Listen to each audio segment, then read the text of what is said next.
So I'm Dr. Natasha Layton. I'm an occupational therapist and I'm from Swinburne University, and I've been involved with the Polio Australia Clinical Advisory Group for a few years, and I'm going to talk to you about assistive technology or aids and equipment, because aids and equipment can make a big difference to how well and how easily you can live with polio.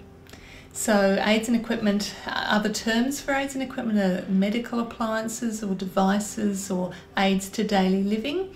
And there are a huge range of things that people use to help them. Some of them are specially made: wheelchairs, walking frames, environmental control units. Others are mainstream devices, so it might be Google Home, or it might be a bag holder to make it easier to carry your shopping home from the street.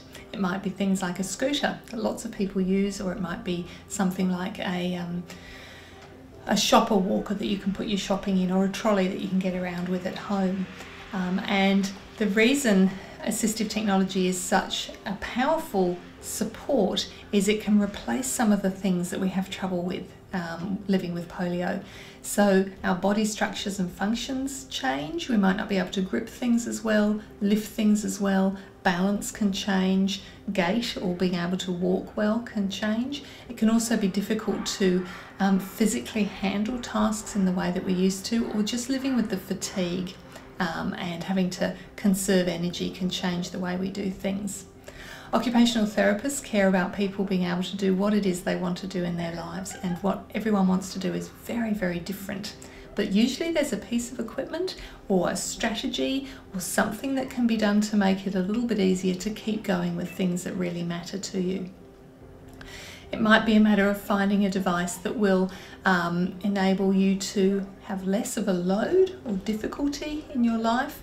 It's important to find devices that will fit into your environment or your lifestyle. People who use things like a walking aid need to be able to get it in and out of the doors at home, and also to still carry their handbag, and also be able to fold it to put it into the boot of a car.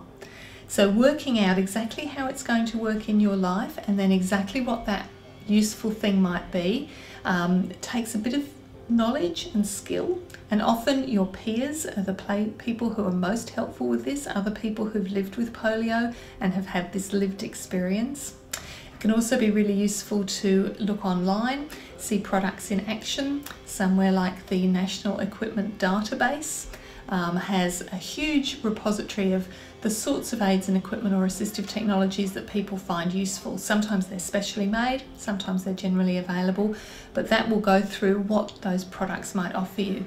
A shower seat in your shower so you don't have to stand up, a handrail to grab onto, a spinner knob in your car so it's not so hard to use your shoulders and to turn and manage the steering wheel.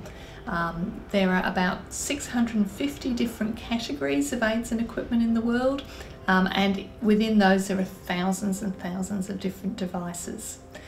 Occupational therapists can help you work out which thing might help you do what it is you want to do in your life and fitting in with your lifestyle. And as I said, the Polio Australia Network are a really useful resource as well.